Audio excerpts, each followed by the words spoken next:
एक व्यापारी ऊंट बेचने वाले के पास गए, एक बड़ा सुंदर ऊंट खरीद के लाया। जब वापस आए तो ऊंट के ऊपर एक सीट थी, उस सीट के अंदर से सेवक को एक बैग मिला और उस बैग के अंदर बहुत सारे हीरे थे।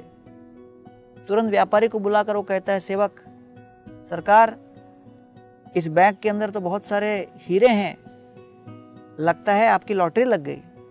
व्यापारी कहता है, मैंने ऊंट खरीदा, ये हीरे नहीं खरीदे, मेरा कर्तव्य बनता है कि मैं इसको लौटाऊं। सेवक ने कहा, सरकार मुफ्त में मिल रहा है, रख लो, उसमें क्या है। उसको तो पता भी नहीं, उसकी गलती थी कि ऊंट के इस सीट के अंदर उसने छुपा के रखा था और भूल गया। रख लीजिए, किसी को कुछ पता नहीं पड़ेगा। व्यापारी कहते, नहीं, हम तुरंत जाके उसको लौटाएंगे। गए और ऊंट बेचने वाले के पास जाकर बोलते हैं, सर आपके इस ऊंट के सीट के अंदर से हमको ये सारे हीरे मिले, ये थैली आपकी है।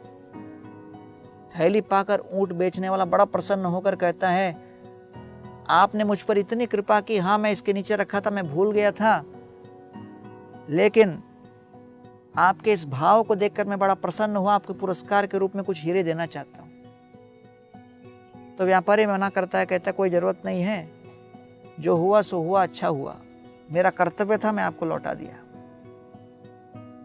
ऊंट बेचने वाला बल देने लगा, नहीं, मैं आपको पुरस्कृत करना ही चाहता हूं। फिर अंत में व्यापारी ने कह दिया, देखिए इसमें से 2 हीरे मैंने अपने पास पहले ही रख लिए, तो इसलिए आपसे पुरस्कार की कोई आवश्यकता नहीं।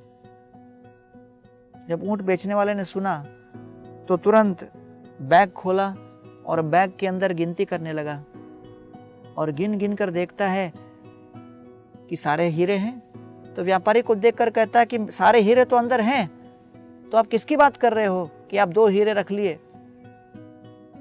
तो व्यापारी कहता है, मैं स्वाभिमान और सत्यनिष्ठा ये दोनों हीरों को पहले ही रख लिया और इसलिए आपके सामने अभी आया हूं, तो मुझे अन्य किसी पुरस्कार की आवश्यकता नहीं।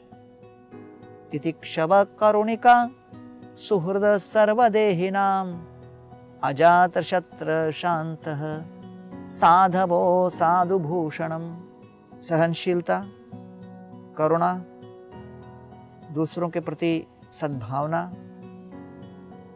सबके प्रति संभाव, ये सभी साधु के लक्षण हैं और भगवत भक्ति के जीवन में उतरने पर ये सारे गुण एकमेव हमारे जीवन में प्रकट होते हैं।